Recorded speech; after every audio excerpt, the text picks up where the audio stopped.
রোজ স্কুলে আসতে আর ভালো লাগে না। মা জ্বালায় একটু বাড়িও থাকতে পারি না। ঠিক কামড়ে হিসড়ে টেনে চুল ছিঁড়ে স্কুলে পাঠাবে। ঠিক বলেছিস রে মদন। অন্যদের মায়েরা বাচ্চাদের স্নান করায় কি সুন্দর, গামলায় দুধ, গোলাপ জল, গোলাপ ফুলের পাপড়ি। আর আমার মা কি করে জানিস? আমার সঙ্গে আমারে চুল টেনে ধরে নিয়ে গিয়ে কলতলায় বসকে সাবান আর খোসা দিয়ে আমারে হদ্দ ডলা ডলে। আমার পিঠ একদম জ্বলে যায় জানিস নে।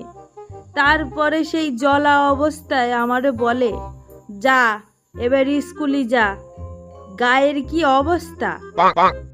তাই তোরে পরিষ্কার করে দিলুম, যাতে স্কুলে গিয়ে স্যার আর কোনো কিছু না বলতে পারে। কেন রে? আমার মা তো আমার সাথে এরকম করে না। আমার তো স্কুলে আসতে ভালোই লাগে। আয় এলেন সুপুত্র। উনি দেখতেও ভালো, পড়াশোনাও ভালো। আমাদের মতো এরম নারণ চরণ ভরং চরং মলং ছলং না। আচ্ছা মদন, তুই আর চোদন তো দুই ভাই, তোরা একসাথেই হয়েছিস, একসাথে স্কুলেও আসিস। স্কুলে আসার পরে তোরা এরম শত্রুর মতো ব্যবহার করিস কেন বলতো? আমার মার ভয়তে বাড়ি দুই ভাই ভালো সেজে থাকার নাটক করি। আমার মার হাতে কঞ্চির বাড়ি খেলি না, পাছা একদম লাল হয়ে যাবে। আর তাছাড়া বাবা মা যে কেন এই বেইমানিটা করলো, আমারে নিয়ে আসছে, আমার সাথে ওরে কেন নিয়ে আসলো? Oh my god! এই তুই চুপ কর, মেরে একদম মুখ ফাটিয়ে দেব কিন্তু। ওরে তোরা সবাই চুপ কর, স্যার আসছে, বিজ্ঞান স্যার আসছে। তাহলে আর কি, আজ প্রথম পিরিয়ডেই বেগুন স্যারের ক্লাস। কি ব্যাপার কি? সবাই কেমন আছো? বাইরে থেকে তোমাদের গলার আওয়াজ তো ভালোই শুনতে পাচ্ছি। বেতের বাড়ি কি ভুলে গেছো নাকি সব? সে কি আর ভোলা যায় sir? Good morning sir. Good morning sir. Good morning. বসো বসো, সবাই বসে পড়ো। রোল নাম্বার 1 উপস্থিত। Roll number 2। Yes sir. Roll number 3। Yes sir. Roll number 4 present please. আচ্ছা, এই বর্ষায় চারিদিকে ডেঙ্গু হচ্ছে, তোরা যেন বাইরে ঘোরাঘুরি করবি না, ঠিক আছে? মশার হাত থেকে দূরে থাকবি। বাড়ির বাইরে আনাচে কানাচে কোথাও জল জমতে দিবি না। স্যার বলছি, ওইসব কাজ আর করব কখন? সব সময় তো থাকি স্কুল আর প্রাইভেটে। সকালে মা ভোরবেলা তুলে দেয়, বলে যা প্রাইভেট যা। প্রাইভেট থেকে বাড়ি আসি, বলে যা স্কুল যা। স্কুল থেকে বাড়ি যাই, বলে বই নিয়ে পড়তে বস। তারপরে স্যার ঘুমিয়ে পড়ি। তাহলে এই সমাজের কাজটা কখন করব স্যার? তোদের সাথে ভালো কথা বলাই জ্বালা। তোদের যে পড়া দিয়েছিলুম, ব্যাঙের রচনা, ব্যাঙের জীবন কাহিনী, ব্যাঙের রক্ত কেমন, ব্যাঙের শরীরে কটি অঙ্গ, এই সব পড়া আমি আজকে ধরবো এক এক করে। যেটা উত্তর দিতে পারবি না, বাইরে বৃষ্টি হচ্ছে, মাঠে কাদার মধ্যে কান ধরে দাঁড় করিয়ে রাখবো। স্যার আমি পড়া করেই আসিনি, পড়ব কি? কালকে স্যার স্কুল থেকে বাড়ি যেতে যেতে আমি ভিজিনি, বইগুলো সব ভিজে গেছে। পরে ভাবলাম আপনার পড়াটা যদি না করি তাহলে তো আপনি খুব মারবেন। তাই মনে মনে ভাবছিলাম একটা ব্যাঙ ধরে তার উপরে এক্সপেরিমেন্ট করি, কিন্তু আমার এত ঘৃণা লাগছিল, ব্যাঙগুলো এত নোংরা। ধরবো কি স্যার? ধরতেই পারিনি, তো পড়বো কি? তাই সবার আগে আপনি আমাকে বের করে দিন। হ্যাঁ, আমি তোকে বৃষ্টিতে বাইরে বের করে দিই, আর তুই জ্বরে পড়। তারপরে কেল্লা ফাতে 1 মাস আর স্কুলের ধারে কাছে আসবি না। এমনিই আমাদের স্কুলে বাচ্চা কম, ওপর মহল থেকে লোক আসবে, তখন যদি এসে দেখি যে বাচ্চা আরো কম, তখন তাদেরকে আমি কি জবাব দেব? তার থেকে বড় এখানেই কান ধরে দাঁড়া তুই। স্যার, কথা তো এমন ছিল না, আপনি পাল্টি খেয়ে গেলেন। তাহলে আমরা পড়া করে আসবো কি করে ভাবলেন আপনি?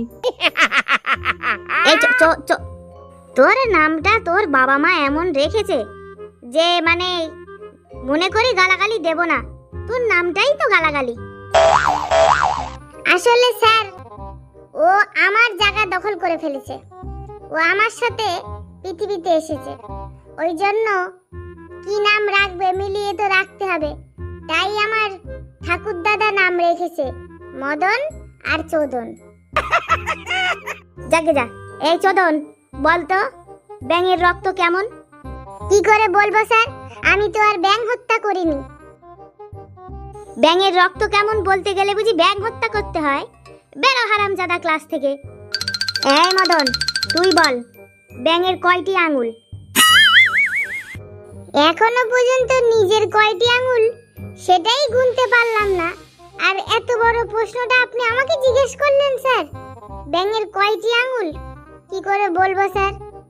নিজেরটাই তো বলতে পারছি না, তো ব্যাঙেরটা কি করে বলবো? Oh my god! অঙ্ক স্যার কতবার এসে বলে হাতে পায়ে কয়টি আঙুল গুনি, তারপরেও স্যার ভুলে যাই।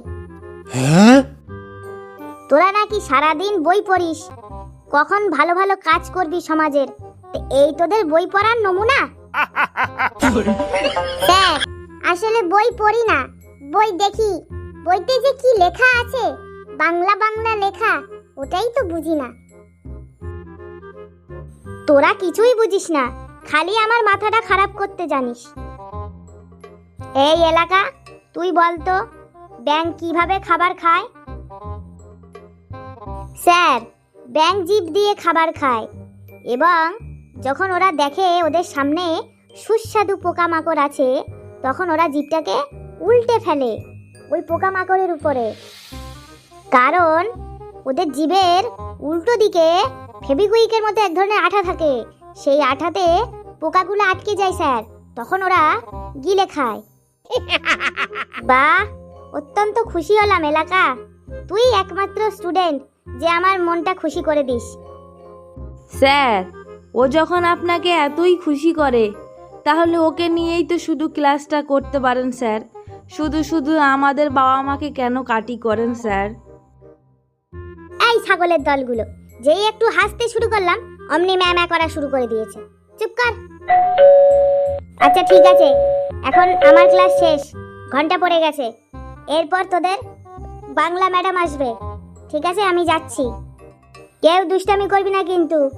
এই ম্যাডাম নতুন এসছে, এই ম্যাডাম যেন কোনো কমপ্লেন না করে তোদের বিরুদ্ধে, তাহলে তোদের একদিন কি আমার একদিন, 4টে বেদ একসাথে পাছায় ভাঙবো। এই শালা বেগুন স্যারের বকবকানি আর ভালো লাগে না।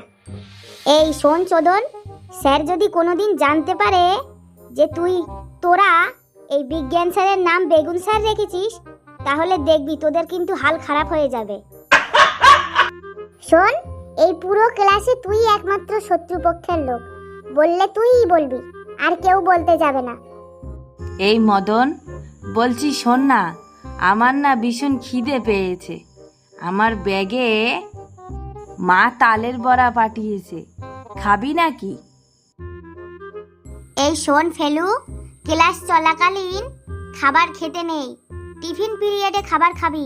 এখন ব্যাগে খাবার থাক, ম্যাম যদি এসে দেখে খাবার খাচ্ছিস তাহলে কিন্তু খুব বকাঝকা করবে। বাদ দে তো ওর কথা কিডা শোনে। বলছি তোর মা তালের বড়া বেনগে ফেলেছে।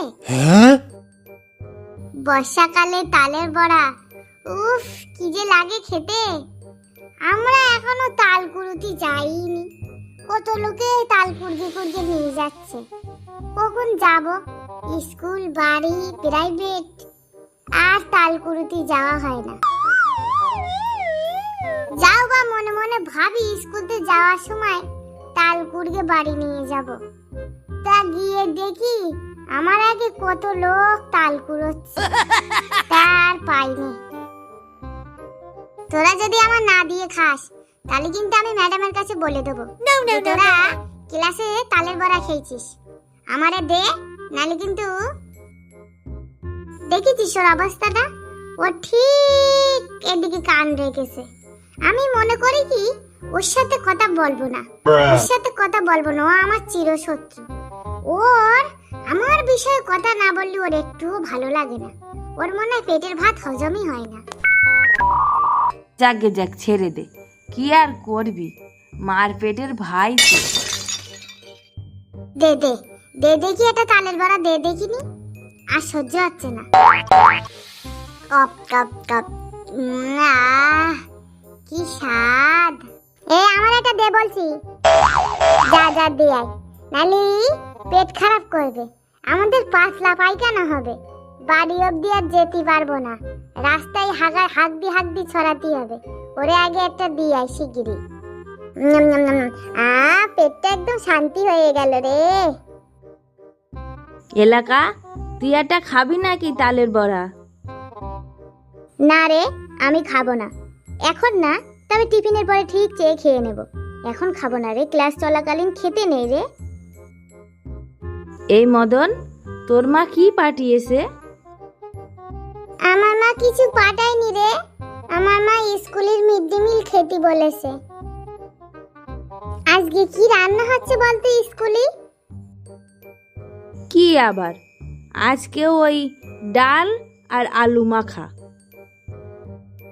আমার আর ভাল লাগে না স্কুলের খাবার খেতে, সবার বাবা মা কি সুন্দর টিফিন করে দেয়, আর আমার মা শুধু বলে স্কুলের ভাত খা, আর স্কুলে শুধু ডাল আর আলু মাখা দেয়। আচ্ছা ফেলু, বলছি স্যার বললো না উপর মহল থেকে লোক আসবে, সেটা কোথা থেকে আসবে? উপর থেকে আসবে? আরে পাগল, উপর মহল থেকে মানে, উপর থেকে মানে মানে স্কুলের মনে কর যারা ওই টাকা দেয়, চাল ডাল দেয়, তারা আসবে জানতে যে ঠিকঠাক মতো আমাদের খাওয়া দাওয়া পায় কিনা।